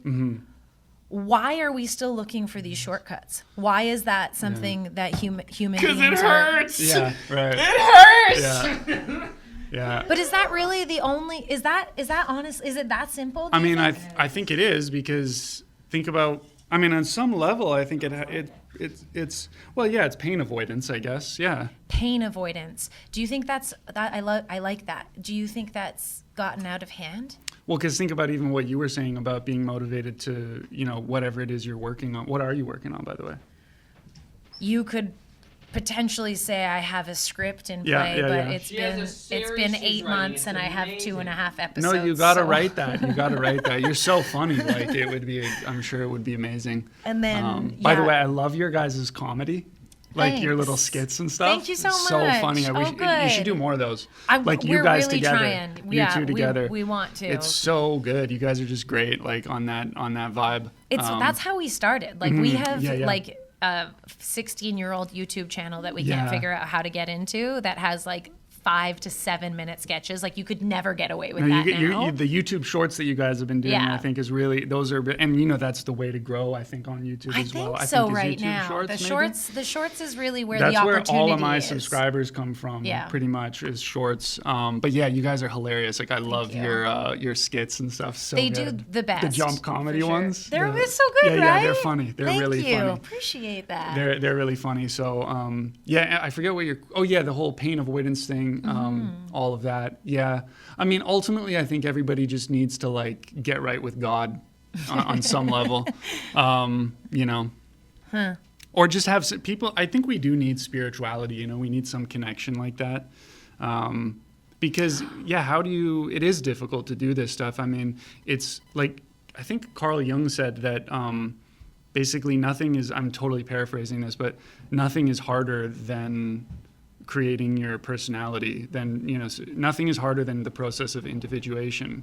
Like it's very painful, it's very difficult. And it takes a lot out of you, and it goes over the course of like years, decades. Like it's a lifelong sort of pursuit. So it is difficult, to do that. Like I think even going into therapy, people think, oh, well, I'll just go to therapy, and after a few sessions, I'll discover that my mother did this, my father did that, I'll clickety And clack, I'll be cool and I'll with be that. good. Dude, And that's it's what like- I thought completely when I started therapy. Yeah, me too. 100%, me too. But obviously, you realize now, and so do I, that this is like potentially. And I'm not saying to because a lot of people say about therapy, like I don't want to be. I'm not concerned with the past. Like that's just a waste of time. I'm interested in moving forward. And I don't think it's good to ruminate, but there's definitely a difference between reconciling and ruminating. And even that process of reconciliation, I mean, different for everybody, but for me anyway, it's taking a long time. And from a lot of people who I've spoken to, it's an ongoing process and you make progress, it can be incredible to feel progress made, but it does take a long time. I was shocked when I found myself forgiving someone that I had thought I forgave already. And I did forgive to the level that I could probably, like in that moment, but I thought that was like the end all be all. Yeah. And then something was triggered again, and I was like, fuck that person. And I was like, oh shit. I thought we were past this. And it's like, well, that wound is still somewhere alive in you and you just hit it Right. and it started bleeding and you're reacting to Yeah. that blood. You see, that's tough when that, and you're sort of like, when that happens, do you feel like you're sort of like going backwards? 100%. Yeah. But What do you feel when that happens? Like, what do you feel like? I'm just so curious. You don't have to say if you I don't think want to. when it first started happening, I was frustrated that we were still here. You know what I Right, mean? Like yeah, that I was totally. still hung up on this thing. But now when it comes about, it's a more curious thing for me. It's a more Okay, that's good. Yeah, Wow, it's that's a more really good. open. Like, oh, That's amazing. I thought you said you did. What's going on here? That's And cool. It's obviously never about them, and it's Right. always about me. Yeah. That's great though. Like being curious like that. I mean, that's the best way. Yes, the self-dialogue in the last year, and I think probably stand-up has helped, but it's just Cool. been so wonderful at coaching myself into like, wow, what's going on? Are Yeah. you, and those basic needs, right? Are Yeah. you fed? Do you have sleep? Like, so Right. I've caught myself so many times being a bit of a dick, and it's like, well, you're running on caffeine. You haven't fed yourself any nutrition in the last 17 hours. You got What do 5 you hours expect? sleep. Yeah, like what do you expect to act like? Your body's like, please nourish Yeah, me. you and got to you're look like, after no, yourself. you Look have after to. yourself. Make sure you're doing that. Yeah, I am. Thank you. But It's hard. I mean, these things are actually difficult for me, I think. Looking for after sure. ourselves is hard. It's like, I mean, Oh, studio entirely. days here. That's why I have vegetables today. Yeah, because yeah. studio days Yeah. here Sugar? have been carbs, pizza, fucking you got to cookies. like cook up a little meal or something. Make sure you eat, you know. It's that's- just time too yeah. and mental focus. Like when you came in, we were talking about batteries. Got to use some Right. more batteries. Got to like maintain the equipment. Got to roll some joints. Got to set up another gas. Got to have a Totally. conversation. No, I feel you, man. Yeah. The amount of things to get done, like between taxes and looking after myself and looking after the house and Bullshit. working out and you know It's the blessed, personal though. project. It is blessed. Everything's It is. blessed. Being able to do literally All of any those of that things is Yeah, blessed. absolutely, 100%. Okay. But I wanted to just mention on the whole forgiveness thing. I just think that's anytime forgiveness is brought up, it's great. You know, we should talk about forgiveness more and forgiving ourselves, and because like I need so much forgiveness personally, and like reading the Gospels lately, that's sort of one thing that I've really. Because it's there in all spirituality, you know, too, but it's something that is, I think, sort of uniquely prevalent and featured in the gospel. with Jesus, with of Jesus, relinquishing, and just forgiveness, like I need repentation. that forgiveness personally, like you know, and who can forgive you, man? Like really, you can go get forgiveness from someone, but like you even just said, you know, it's a difficult process. So, Bro, you ever try that Hawaiian prayer? oh, Ho'oponopono, yeah, I have. Yeah, it's- some people told me about It's- that. Yeah, I've done that. I'm sorry. Please forgive me. Yeah. Thank you. I love you. I mean, that's Jesus Christ. That's what Yeah. it feels like. It That turns that is- crank of Christ of like, well, first of all, I know I've sinned. I'm alive Yeah, through the theory repentance. of repentance. So That's a good thing, actually. It's Repenting. good. It's taken on this real. A lot of this language is like, ugh, Yeah. you know, but like repent is good, man. no, I'm sorry. It's cool. Please forgive me. Right. So it's immediately followed up by self-worth of like, hey, please forgive me. I deserve to be Yeah, forgiven. Please yeah. forgive me. I'm sorry. I know I fucked up. Please forgive me. And then accepting the blessing. Yeah. Thank you. Gratitude. Yeah. Thank you. So it gives you something to be grateful for. And then ending it with, I love you. Yeah, Just yeah. that's the only thing there is to land It's on. amazing, and there's all these moments in the Gospels where Jesus specifically forgives someone who's like a lowly person or something like that, and people are like, "Why are you even talking to this person?" And it's incredible, man. I mean, it's so beautiful reading that. Because in context, you're like, wow, this is God in human form forgiving this person. Like, You can nothing is embody more that. merciful and beautiful than that. Because we all really, I think, crave that sort of forgiveness on some level. We do. Well, we need it, that's- and you got to give it to receive it. Yeah, In yeah. your vortex of your life, you can't Definitely. be so harsh with others. 100%. You have man. to be gentle. You have to 100%. let people off the hook. Yeah. Give them the benefit of the doubt. Let it go, and then you will be met with the Yeah. same grace, I believe. Reactivity, anger, you know. Just let it be. Lighten up. So that person budge. So go ahead. Yeah. Hold the yeah. door. Yeah. What were you gonna say? Just that fear that we were talking about earlier of being wrong would be would lessen, I think, if we knew or felt as though we would be forgiven. Yes. Say that one more time. That we were talking about how like it's hard to make a mistake. Like you don't Okay, want to yeah, make a yeah. mistake, so you don't take the action. wanna fight. right? Yeah. You don't want to I see. Okay. Yeah. So you don't take wanna the fight. action. Yeah. You don't yeah. want to, because if you're wrong, then it's like the worst thing in Right. the world. But if you knew or felt or believed that you would be forgiven, we might be taking more creative risks for sure, but more Okay. risks in Interesting. general. Yeah. You know, if there was that sort of culture of forgiveness, because I don't think there's a huge culture of forgiveness right now. Right. Yeah. Well, look Maybe at there's. canceling. Yeah. Can't. Yeah. Right. Yeah. Sure. It's yeah. not at its height right now. Like it definitely got to its height probably during And a lot the of pandemic. Christians even feel like the complete. I mean, I think I've heard from a lot of people. It's like they don't feel that. They actually feel wronged by the church and the religion, and like you were saying earlier, about religion and so on. But I think it's like delineating that is really important because you don't want to throw the baby out with the bathwater. So. And I do think there's something really powerful in God, basically, that just you can't. I haven't seen personally. You can't get it anywhere else from any other sort of spiritual. I mean, there's meditation and all that stuff is great, and you need those tools for even being able to embrace the idea of God on some level. I mean, you need to do the self work in order to sort of refine yourself to at least the possibility of being able to entertain it or Yeah. something. And that's Yeah. where I feel sometimes psychedelics, specifically mushrooms, can either facilitate like Yeah. that opening. I think for me, Right. that was the first Really, time where eh? I was like, God! When- like, when was holy that? shit, How old were that's you? what God is? Maybe like 28. Okay, 28. Okay, cool. My friend, it was his he talks about it all the time. And he's like, man, this one he says he never learned anything as much as when he did mushrooms this one time. Yep. It's not for everybody. Definitely, it's not for everybody. Because it's a lot Yeah. all at once. And it's popular these days. In terms of just culturally, I think as well, right? The New Age mindful movement has a backbone philosophy of mushrooms, I do believe, as a microdosing millennial myself. Right. It's like, Microdosing millennial myself. yeah, why do we trust the internet? Like, why do we connect with people like in different countries? And it's all kind of feels like, oh man, mushrooms would help me get here. Like, to expect the best. I don't know. Like, Okay, it's just yeah. like, I feel like it's informed cool. a little bit by mushrooms. Like, they're not being utilized in the way that the hippies in the 60s when they, were first, really pounding into them. Like, I Right. guess in the cultural sense Yeah, you're saying. yeah. And let's get fucking so Tim Leary and all high that. to get, yeah, exactly. Yeah. Like, really dive into our consciousness. That had to happen first. So we Right. knew what was down that hallway. Right. But now I think the millennials kind of introduced them into this mindful culture of the microdosing teas with lavender, psilocybin Yeah. experience or chocolate. Right. Our buddies at It's Alchemy Gold. definitely. I mean, I've had that. I've had the psychedelic experience, and I don't know what I got from it. I used to think I think before I thought I got something different from it. When I reflect on it now, I'm not so sure.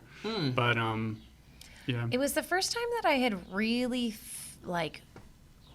intensely felt the interconnectivity of what I thought was everything. Right. Oneness. A lot of that's the experience I heard from a lot of people. I didn't have that experience. I don't think. I had some different experiences, but I have heard that from a lot of people. I think also it's dependent, you're right, it's not for everybody. It depends on the environment. It also depends on the amount that you're taking. Like, I've never done a 7-gram hero dose. Right. I think that's where it could get really sticky, right? Yeah. Because you That could seems be to be exposed to something that you're just not ready to see, and I don't think that is a good trip. I think when Right. people have bad trips, it's because God is asking you to look at something that you're not ready to look at. Well, Yeah. what I've been liking lately is just being totally sober for the last few years. Just on the total. Fuck, you're a party animal, man. I've really been into being completely stone cold. I mean, for No, real, that's great. no, That's seriously, beautiful. because you were talking about opening your consciousness, and for me, literally, being totally sober, has been, with the exception of coffee, but Thank you for saying that. but I mean, it's something. It is something, but it's been really good for me. It's been That's really, awesome. really, really good for me. It's open. It has allowed me to open my consciousness more, to go into myself more. I think to face some stuff down and reflect clearly, that I wasn't able to do before. And so, yeah, just when you're saying that, it's like, actually, that's been my trip That's for the last sick. while, has just been totally sober and just like reading a lot and just like trying to worship. Good Christian boy. So it's like Christian, you know. No, I agree that Yeah. that could Dope. definitely unlock. Are You're you very focused. social? Am I very social? Yeah. Do you have, or here's a different way to say this. Mm-hmm. Do you have a lot of outer influence that you feel penetrates your energy and vibration? Well, the last few years, as the kids like to say, I've sort of been monk mode. Yeah. At least specifically for the last maybe 10 months, I've been very honed in and like also working on my book a lot, which is just that necessitates being alone.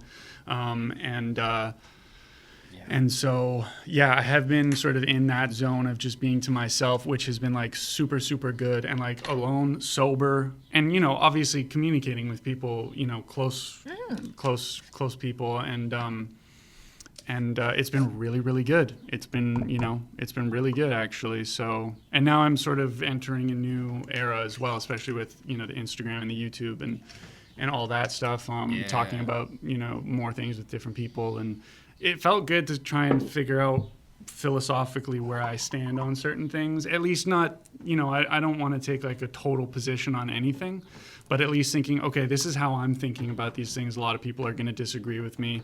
That's fine. But figuring out, you know, my feelings towards certain things philosophically, life-wise. Dope. Yeah. God, I love using mediums and tools to explore who the fuck I really think I am. Yeah, it's a big... What made you ask that question about social... I found a lot of growth, or that's not the right word. I found a lot of foundation during the pandemic when I stopped seeing people. Yeah. You found what, sorry? Foundation. Okay, That's yeah, the yeah. only word that No, is that makes like total really, sense. Yeah, yeah. It was kind of the first time where I was like, oh, you can have opinions and feelings outside of, because I used to ask everybody for advice. Totally, that's okay. I was Interesting. I was the one that was like, please tell me what to do, and then I'll just do that. Do you know what I mean? And Right. I lived like that throughout Right. my teens and my 20s, and it came at Right. the expense Sort of of extroverted. my well-being sometimes. And the pandemic happened, and it was kind of the first time where I was like, well, what do you believe in? What are your morals? What are your values? And that was so helpful, because Yeah. now when something happens, an experience happens where I feel like I'm being misunderstood or judged, I can go back to that set of values and morals and say, are you checking off these boxes that you believe make up a good quote unquote person? And if you are, it doesn't really matter what's going on over there. Right. That's so it's cool. been super helpful for me. I resonate with that. That's, yeah, for me too. I had a similar experience of, especially around that time when I moved out of the city, disconnecting from every sort of ideological imposition on me and on my psyche, and being able to, just come to things on my own terms. Be like, what do I haven't been thinking for myself? Like, what do I think about this? So yeah, I resonate with what you're saying. And Yeah. that's helped a lot in my family dynamic, although I tend to still take on, the role that I was playing when I lived with my family when I'm there. Right. But it's like, it's yeah. like, doesn't hurt my heart as much anymore to know that I grew up and things changed and I changed, and that's okay. And I feel that I am good in these ways, and I'm confident in that, And Right. I And the don't know. baby child. Yeah, I'm the one that just tagged along, Right. I'll do what you're doing. Right. And then acting and stuff kind of fed into that, Totally, right? yeah. Do you say what Let me you just do should what you're told? doing. Let me just like me. I'll do anything if you just like me. If you cast me in Literally. this, I'll literally do anything. Well, don't say You'll that. literally be directed, Mm-hmm. do this, do that. Yeah, but also I just wanted to be what other people wanted me to be. That's what acting Yeah, you wanted to is. please people, to be accepted or something. Yeah, definitely. And also just I think we all do, and I think at least a lot of people do. I definitely still do. I I definitely do still as well. Maybe I think less than I did in the past for sure by a lot, but I mean it's hard not to on some level. Yeah. Because we want to be accepted by people. It's part of self-preservation. Yeah. I want to be more okay with just all right. I mean that's fine, sort of thing. Exactly. If they're like no whatever. hard feelings. I Neutral. don't want to have any hard feelings toward anybody either, like ever anymore. It's Yeah. just not worth it. It's so boring. But in terms of you're still going to Fine. have disagreements with people, and people might not accept you, and you know what? That's also completely fine But because you know your what? worth isn't determined by who accepts you and who doesn't accept you Yep. for any reason. Exactly. Even if you've That. done wrong, like really bad, or you feel like you failed miserably, or you feel guilty or ashamed of something, like it doesn't matter if people reject you because you are still valuable inherently, Yeah. So that's important to remember because a lot of people do feel a lot of shame and guilt about, so many things, maybe things that they've done, or maybe you just feel It doesn't guilty matter or how shameful. people feel about you at all, and entertaining that is a cycle and a loop of just looking outside of yourself for self-worth. You're never going to get the answer that you want from them. But you have to get to the point where you can accept that, ironically. You have to be able to get to that point because if you just say it, oh yeah, I won't care what anybody thinks. Like You can program. That's harder than addressing the foundational things and healing your wounds, sort of thing. Once you decide to focus on love, I think you attract more love. And once you're willing Yeah, to that too. give it, Yeah. more comes into your experience. Nothing can replace the hard work of facing your wounds and trying to heal them. Because that will help you stabilize your vibration Yeah, into and if you're love. doing that, that's like sort of what I was saying before. That's your North Star. Yeah. So that's going to pull you also to those things love. that are like, hey, now you might need to do this. So Yeah. I I want to hear you, ask bro. both of you this. Like, guilt and shame are so interesting. Still going? And Died? I feel as though a lot of people, maybe older folks, maybe that's a generalization, they are like, that was in the past. I don't want to look at that. guilt, shame. Yeah. And for someone who, Don't address it, you mean? yeah, for someone who doesn't know, like they know that their well-being isn't great or whatever. They know that they don't feel good a lot of the time, but they don't really know where to start. Do you think looking at where you might feel guilty or shameful is For sure. a good place to start? Yeah, I mean, they say that. And how would that look like for you? Like, what would I have a good, actually, I spoke to Murray Stein on my YouTube channel. Cool. And he's, I don't know how old he is, but he's a Jungian analyst in Switzerland. And he's like, I think he's in his maybe early 80s, late 70s. So he's been doing it for a long time. But we talked about shame just a little bit. But he was saying that, everybody knows the concept of the shadow. I think at this point, the Jungian idea of the shadow, your shadow side, shadow work, all of that. Yeah. But he said, that the experience, the first person experience of the shadow is typically shame. So, definitely. And then at some point, you're going to have to start asking some questions about that, to wherever that feeling is coming from. The shame wizard. You have to get some curiosity, like you were saying before, and courage to ask those questions and see what comes up. And basically, I think just sort of take that as a trailhead and see where it leads you. I think if you're determined to investigate those things, that's probably the best place to start, just investigation. Because, shame and guilt is man, I mean, it's a dark thing. It plagues a lot of our lives. I think everybody struggles with those feelings, and it's not a good feeling. No. It's not a good feeling. Gabor actually also is, that guy is incredible. He is. The stuff that he says about shame and guilt, in particular guilt, even just listening to him can be healing. I agree. Talk about that stuff. I'm very excited. Shit. Yeah, you guys are seeing him live? Yeah. Tonight. At Massey Hall. Oh, that's so cool. Yeah. That's awesome. You It's guys really are gonna. cool, yeah. That's awesome. You're gonna love it. My friend filmed a documentary for him recently in Palestine, of all places, like last year.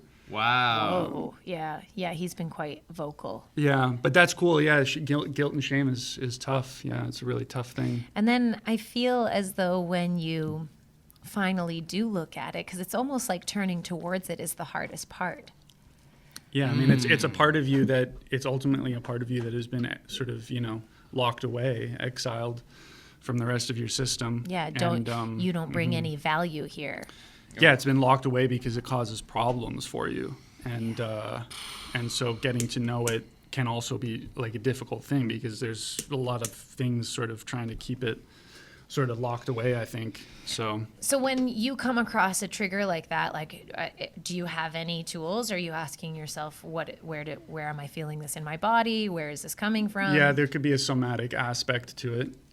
That could be a sort of like a helpful kind of like cue to just, connect to your body and think about it that way. And ultimately that all leads to asking questions at some stage, and then, offering that feeling, love and compassion. Ultimately, I think that's also sort of, a big part of it. Yes. But yeah, definitely what you're saying. Yeah. What does that look like, offering it love and compassion? Like listening to the perspective of the behavior that causes guilt? Or I think that's probably part of it. Yeah. Giving it, because I mean, that's, listening to somebody is really important, and probably a big part of any shame or guilt is that you don't feel heard.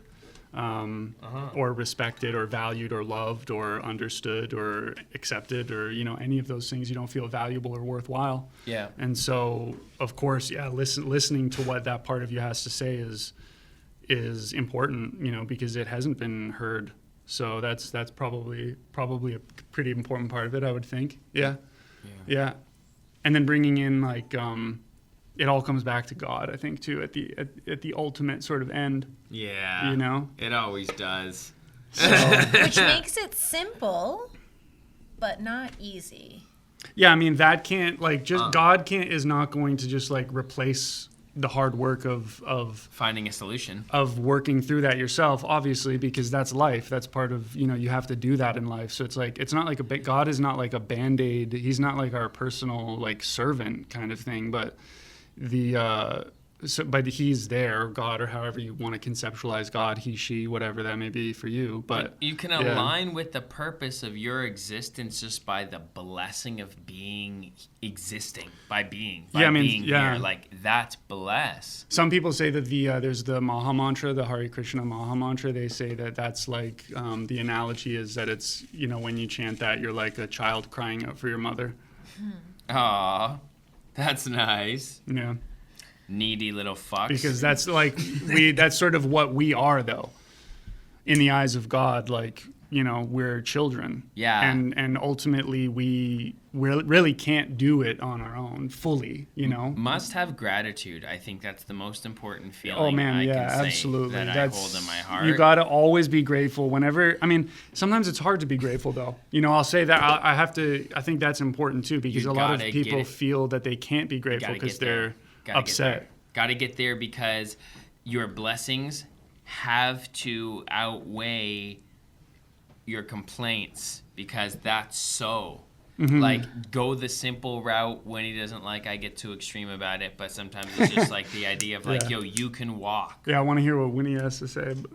I haven't found the place of being in a situation that is perceivably not going my way and being able to find gratitude. I haven't been able to have that holistic experience. I believe it exists. I believe that you can be in complete chaos and you can be like, oh, this is rad, But I just haven't been able to to find that. I mean, that's totally fair. Yeah. I mean, I guess in that moment, like, you could probably find something to be grateful for.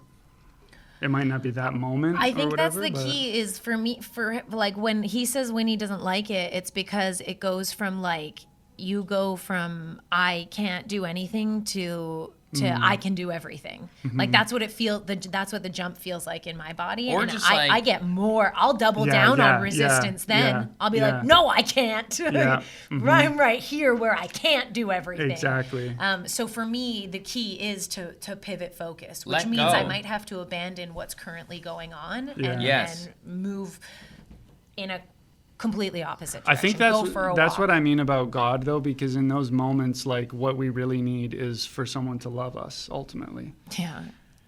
because I mean, if we can't find something to be grateful for in those moments, which is completely understandable, regardless of what position you're in, financially or geographically or whatever. I mean, it can be difficult, to get to that place. But I just find it's easy to get caught up in my own shit, and like later of on, course. I feel a little bit embarrassed that I had a tantrum or something like that, or that I didn't really act at my highest state when I was in this sort of emotional distress, you could call it.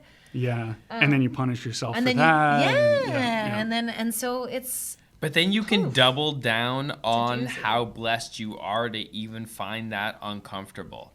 Like, you're not a child of war, that type thing. My thing was it could always be worse. So, like, I had some hood experience. So I'm like, well, fuck, at least I'm not this, at least I'm not that. At least I made it where Sometimes I'm that at. makes it worse for people. I though. know, Makes it but worse for also, me. but think about Iran, like Gila. Like, we love my dad has his wife, right, is lovely Gila, and she's from Iran, and like she doesn't get bugged by much here that we complain about, because she's like, I'm not being fucking manhandled. But that's by not the to say police. that person doesn't have any problems or issues, though. And I don't want to minimize you know what I'm saying, people's struggles either, but I'm just saying sometimes it does help me just to be like, yo, at least I can walk. Yeah. Something simple. I think there's definitely But- the Maslow's hierarchy of needs, like food, water, shelter. Like, I'm taken clothing. care of. I'm good. Yeah, but that doesn't diminish somebody's need for psychological wholeness or healing. Fair enough. And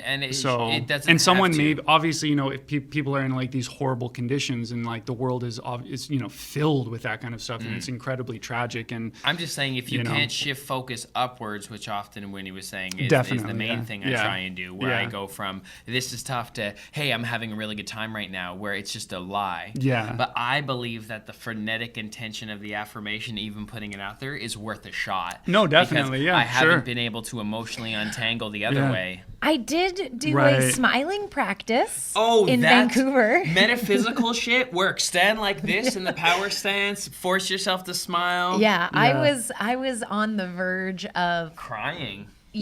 just not like, and I was just like, I'm gonna make sure that the corners of my mouth are up and my Yeah. eyes are bright. Yeah. And it wasn't the best feeling, but it was better than what would have happened if I let myself could completely dig the hole. For sure. Yeah. She was looked a little crazy, I like looked a little Stepford Wife by the insane. end of it. She was like, No, it's a tough thing. And It's an absolutely tough thing. Like, I mean, there's definitely goodness goodies on both sides in terms of like how we can help ourselves from both of these perspectives. And I've definitely benefited from what you're saying 100%. Like, I think more so I've benefited from that sort of style of approaching things, the more I've been able to heal myself. Yes. And the more I've been able to have my executive functioning in my brain regulate my emotions in a sort of more productive way. And I blow it all the time, man. Can you explain that Oh. sentence? Regulate the executive function regulates what's happening emotionally. Yeah, so there's I am not a freaking scholar of this stuff, but neuroscientifically, I think our brains were sort of wired for when there's some sort of perceived threat or something, our language Right. centers sort of shut down.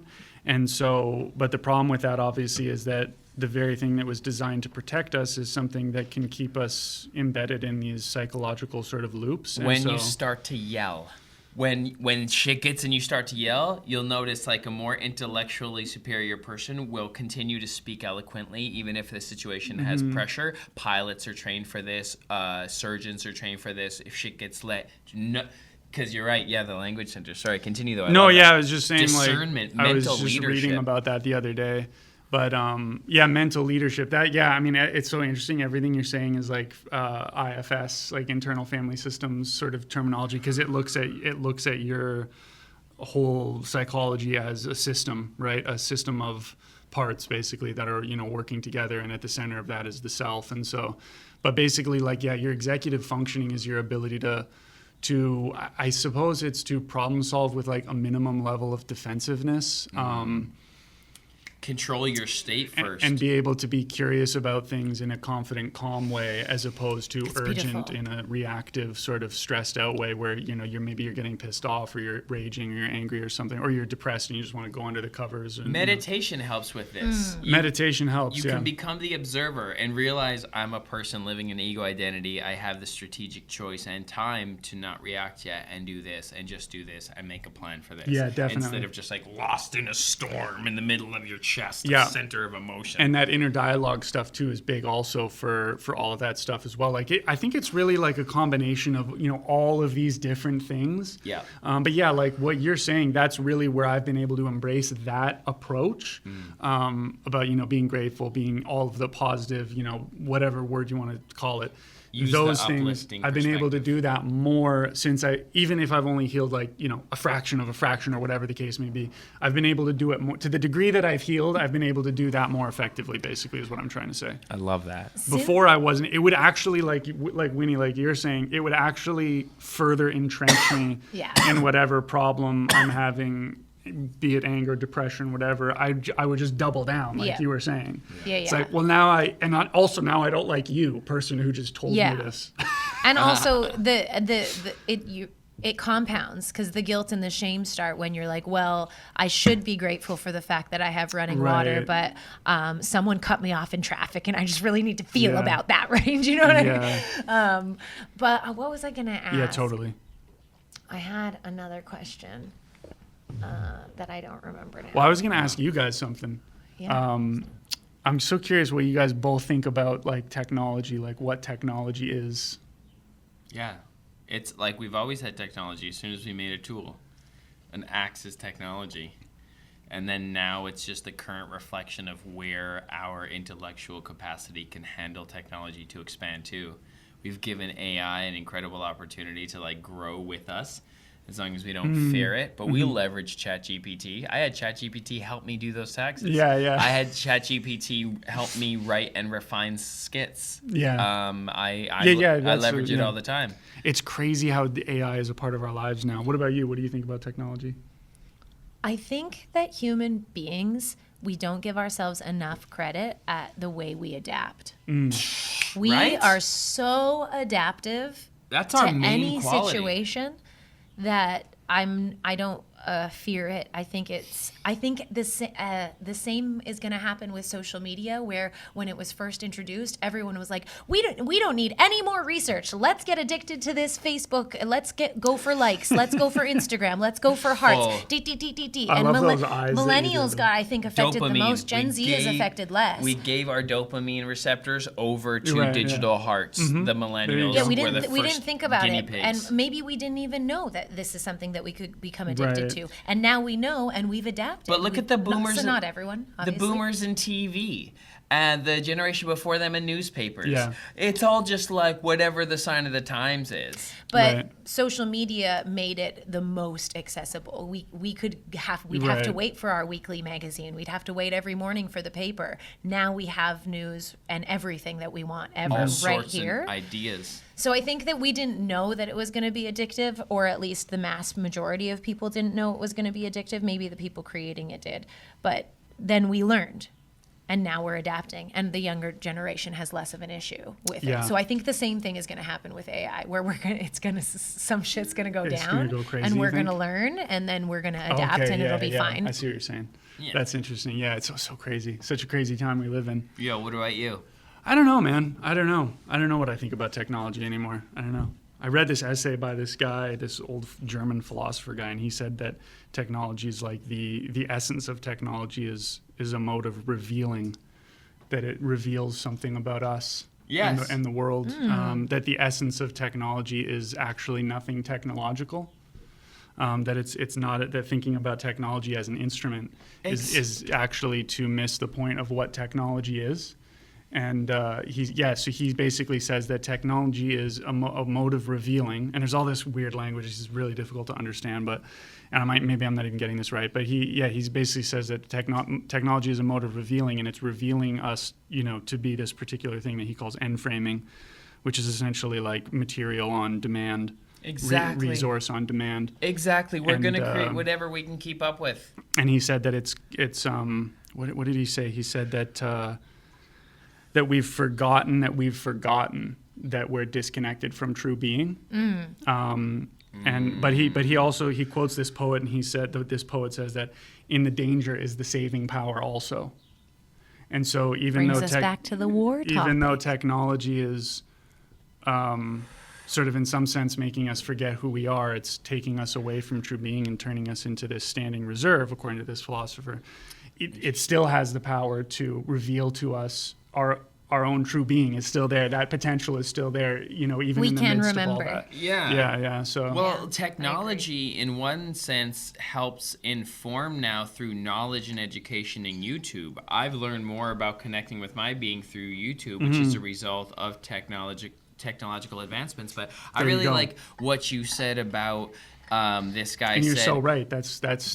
Maybe that's part of the saving power. It's part of it. It's right there. But I could have just been watching mind rot bullshit, but I made the choice. Right. So my being spoke loud through it, and I got that knowledge, Free will. and now I pursue. Exactly. Yeah. So it's revealing. And the other ways that it's revealing, look at the top technology companies. So people want what? What are the common things that we need? Sex, food, shelter, Airbnb, Uber Eats. Yeah. So shelter, Right, Airbnb, Uber Eats, money. So some sort of money Cash or app or exchange. whatever. So it's like Coinbase, TD Bank, Maps, Bitcoin. Bitcoin. It's just all the same fundamental things that we were doing in the village in the forest, but now we do it on our phone. So our pain tolerance has become less tiny.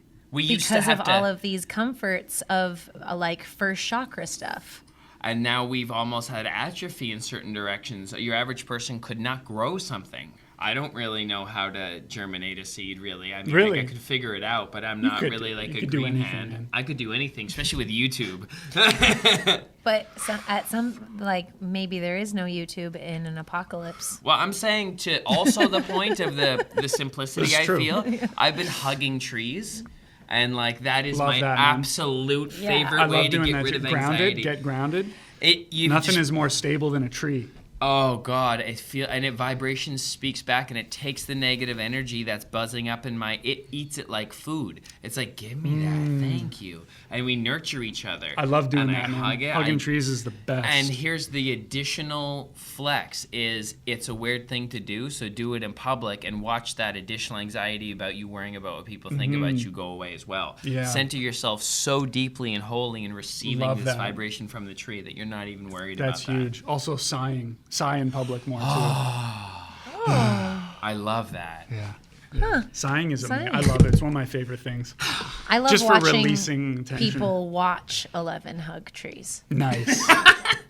Nice. He's the guy to spread that around. Yeah. That's good. That's Yeah, a good yeah. thing to propagate. Thank you. It's a great idea. I love doing that, man. And it's free, and they're there, and you can touch them. And I see, like, one day the way some things are. I don't know if you'll always be able to do that. Hopefully you will. I don't want to speak that into existence, but take advantage where you can. Yeah, in my book, there's no Trees are trees in open. the city, actually. There's no vegetation in the city. Oh boy. Take advantage while you can. This is miracles. We have hundreds and thousands of trees that are hundreds of years old. Yeah, man. Like, Yeah. go feel that deep vibration right Trees now. are the best. The best. Yeah, I love trees. Oh, God bless.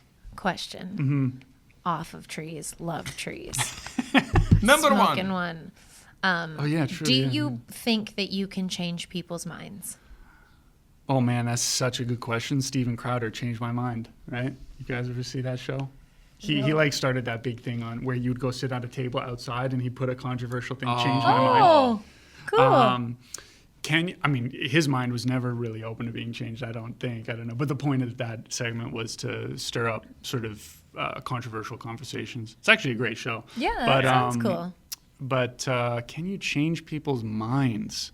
I don't think so. I mean, you might be able to sort of... Influence. Yeah, I think you could definitely influence. You could have a good, productive conversation, which, paradoxically, if you want to change someone's mind, maybe you could never think about changing somebody's mind when you're talking to them. Like, if you're going in with that goal, it's never going to happen, most Never gonna likely. happen. You can But if you're just manipulate. having a conversation, if you're just like sharing perspectives honestly and you have no agenda, that's Yeah. probably when the biggest changes actually happen because you're both open. Real change. Yeah. Real shift in perspective, because it takes time in the subconscious to explore. Because you're not being protective. You're not Yeah. like, no, my idea. Yeah. It's like, Oh, cool, man. Yeah, that's an interesting point. I never thought about it that way. That's That's interesting. And then, so that's the actual change of like the subconscious leaning in a new direction, because there is like the mind dominant manipulation negotiator way to change someone's mind. Right, at a manipulating. moment, and you're extremely confident. Yeah. And you have phrases that back people Yeah, into a corner. you can manipulate So you can people. manipulate, but that's short term, and that's not changing All their these mind. CIA really. types. Exactly. Yeah. Like very manipulative. Psychological mind games and stuff. Like a negotiator, like has to save a kid. He's only gonna use the most Krav Maga, sharpest ways to manipulate someone's mind. That stuff is so cool. I love those guys. Yeah,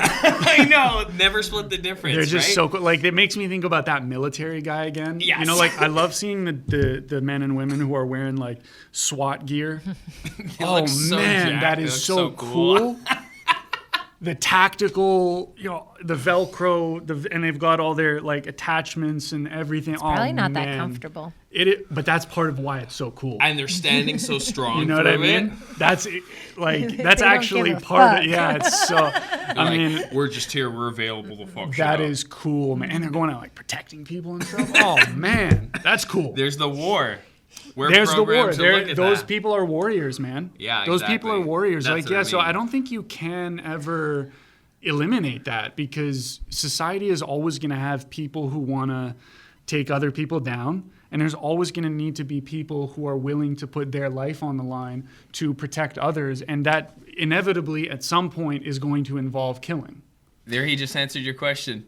Finally, you asked that. Follow-up fucking question. nailed that in like one sentence. Follow-up question. If you, Mitch, Yeah. could change people's minds, Yeah. would you? Oh boy. I want to know what you guys say about that. I change people's minds all the time. That's good, man. I change people's That's minds cool. on dogs. I with think Ralph. that's good because you're a good person. Thank you. Yeah. Love. I think a previous version of me would have been like, hell yeah, I know what's best for people. And I know what people need to feel better. Oh, I don't know if it's best for them. And that would probably... I just fuck people's reality up. I don't think it's best for them. That's Yeah, cool. yeah. So you're not even trying to change people? No, then? Yeah, no, exactly. never. Cool, cool, yeah. cool. So I think previous me would have said yes, but me now that is feels like I understand that diversity in thought, in action, in humans Right. is like really important That's to cool. our evolution. Yep. And so no, I don't think I would want to change people's minds Right. anymore.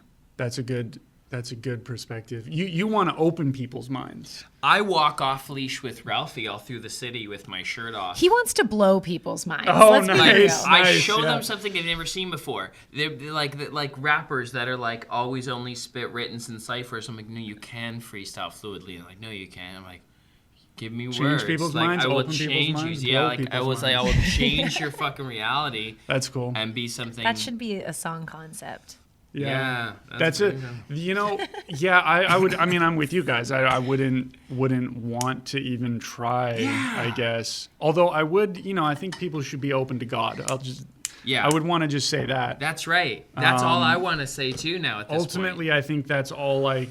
I mean, you know, we all get sort of caught up in these debates and arguments, especially if somebody starts talking politics, you know, and maybe even before you know it, you're like in on this conversation. Don't even say what. I think what perpetuates God is bless you. People will receive Yeah. a blessing, even if it's just person to person. Yeah, I just want people to have their minds at least open to the idea. That's all. That's it. Just open to the idea of God and And then as Did soon you as- ever? Were you ever in line with like atheism or anything like yeah, that? definitely. I Yeah. was an atheist at one point. Okay, that's for a long time. That's And I very interesting. I wasn't raised in any particular faith or anything. Yeah. But yeah, I was definitely. I think I was an atheist for like a good amount of time, probably. I feel like you were when we met you.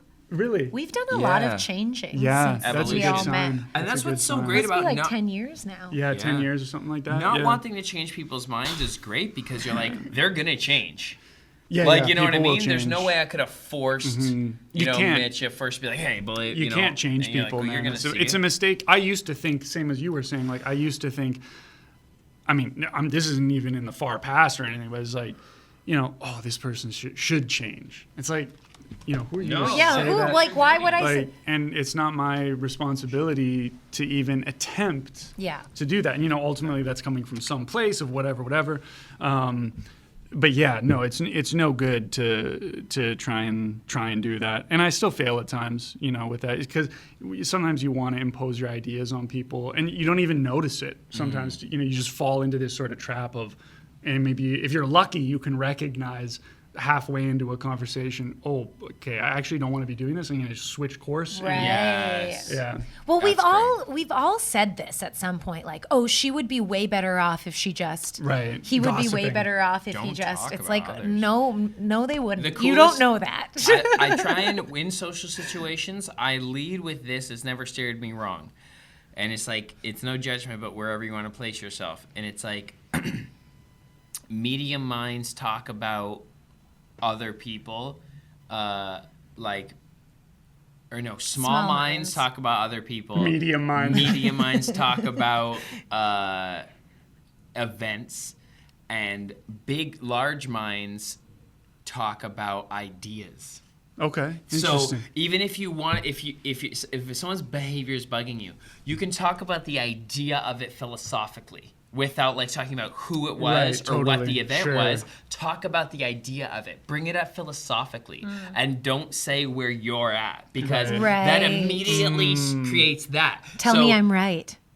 just like That's a great bring it point, up man. philosophically Yeah. with confidence, and you're talking about the idea of it. So you're being Yeah. a larger mind when you allow. And what is the mind but a mycelium connection of all of us? Yeah. The one mind is a central Mycelium, thing yeah. that's a broadcaster and a receiver as well. So when you bring an idea to the table, that's for your highest good too, and you're Yeah. not being biased towards your conversation, and that's what turns people Right. off You in don't social wanna- situations. yeah. I don't want this baggage. I don't care. Yeah. I don't like you. You're precious to your opinion because your experiences. I don't want your baggage. I'm Right. sorry, I don't care. Like I'm at this party right now. I thought you were going to say large minds talk about nothing. Well, the largest, the big boss minds are in the back talking about nothing, steaming a stogie, making money off the Like party. maybe Yeah. the one mind. The one mind, God's mind. It is everything and nothing. Back to quantum. It's the opportunity to fulfill the animated. God, But that's I a great love way. these That's a great conversations. way to think about things. I think it's helpful. Having these things is helpful because you got to reflect on this stuff constantly. At least for me, I mean, Yeah. I can only speak for myself. I have to reflect on this stuff literally constantly All the time. in order to and that sort of actually goes back to what you were saying. That's sort of more along the lines of what you're talking about in terms of focusing on a certain type of energy and aligning with it more. And I think Yes. both. Like I was saying, I think all of it has a part to play. I mean, everything sort of comes together at a certain point because I do find I have to reflect on this stuff constantly, and then over time, combined with everything else, slowly but surely, I change and evolve, and I can see things from a larger perspective and be less, of who I was and more of who I want to be. And But you still got to be human. yeah, that's for the sure. thing too, You right? can make Like, mistakes all the time. You're gonna make mistakes and fuck full, up. full of ideals, constantly moving in that direction. The more you play in your Yeah. mind movie, that's what I realized. Play it in your mind movie Yeah. and watch it come into your reality. And then you will be convinced that your life is not just as a detailed matter-based thing as like even you're kind of, we are convinced it is so often, is like it's kind of a play with the universe of like your reality has a thin veil of fabric on it that is animating your beliefs. Like that blows my mind. Yeah, man. Like every time, like Right. I live there and it's still something happens and I'm like, I just said that though, and I've never and then I'm always in the Right. study of how was I feeling when I said that thing that ended up manifesting. Right. How was I feeling like when I said, I don't know, like that's become the study for me. It's like listening to my tuning fork. This is a That's tuning cool. fork. Yeah. This is like I'm like finding a new vibration every time, and that's what. Well, and I think that's why when we made that song, like you were saying, that was your favorite song, Moment. Yeah, So dude. good. When we made that song, we were just like fully just talking and Kids. thinking about God oh man, 100% of the time. The song was even called Hare Krishna. Oh my God, that's right. All the way up until you released it. That's actually was the title of the song. I even gave it to Future Magic to master, and he was like, "What the fuck is Hare Krishna?" And I'm like, "Bro, we were vibing on God on this track." Yeah. And he's like, "All right, cool, but you don't say Hare Krishna, do you?" And I'm like, "No." We were literally talking And then it's about like, God the whole time. Every line has to do with God. Every line has to do with God in some way. And at one point I remember, because it was like we were doing that at like 1:30 in the morning. It was the end of the night type session. End of the night type other thing. Stuff. It was you were fucking that with was- that beat. yeah, for a those while. horns. If you listen to the hypnotic loop of those horns, it's because this guy was like. We gotta link it in the We description. were I'll link vibing that it. night, man. Like that night was so special. Just sometimes you're in that zone. Yeah. And it's just like, oof, that was like a really, really amazing. And I remember at one point, we got into talking about like the devil and God, and because you at one point were like, I'm going to this dark place. I always do because I'm and like I a remember straight MC. jumping up. I was like, no, we God got can't be there, bro. And he's like, listen to it. And then for me, synesthesically, I tuned into what the lyrics were saying, and it was like light blue, light blue, light blue, red, light blue, light blue. I'm like, oh yes, I got it. And he's like, I even already raised my lower pitch under it. Like it was like supposed to be such a dominant line. Because you even had the lower. Usually you do the sub vocal of like an octave below, but exactly. we even changed that stuff a little bit. Yeah, we raised it was from pitch interesting. -7 and the other one -7 to like 5. We were just like, on a raised it bit. whole God vibe that night. It We was found all, that was God. what it was all about. We found out if you go listen to Moment, produced by Mitch, I'm on the vocals, and we have a like trippy ass music video. The video was also awesome. It so was fun. awesome. He just went out and we went out at night, like with him with the DSLR and me just being Some a vibey character. moments. Yeah. That was fun, man. You're right. That was pure God. Yeah, it's such a. That such was a good really song. fun, man. I never said I was cool, man. That's my favorite line. That's my favorite line. Yes. Thank you. Yeah. And I didn't try to flex. I can't say like the thing of being that simple one phrase the whole time is the flex. And it was Yeah. the flow too, because you have this particular flow that and whenever we work together on music, which is always so great. But that vibe is rare, I think, to tap into that. Yeah. But you have this flow that I just love so much, and God bless. whenever we work together, I always try to make you I always try to push it there. I love that. And that to me, when the way you're rapping on that song, that flow, the cadence, the where your voice is sitting, that's my favorite way that I hear you. And I'm like, oh yes, it feels so great. It does. It just feels right. Thank you. Something that I can put God on. I've been searching for so long. For something that I could put God on. Or there's also another one. What level that we can put God on? What level, that. yeah. I've been searching for so long. What level that we can put God on? Yes. Oh man, that does feel good. Yeah, that's Guys. a great track, man. Yeah. That was so much fun. That was just so much fun. Yeah, we should Yeah. just throw to that music video. That's great. We've really grown up. Yeah. So much, Good when you job. said the 10 years, it is nice to look, that's so good, isn't it? To be able to look back and say like, wow, I've come at least some distance. Yeah. Yes. Yeah. Emotionally, I like myself. I like the person I am now. That's Me too. incredible. More than 10 years ago. Yeah, me for too. sure. Yeah. Me 3. God bless. Nice.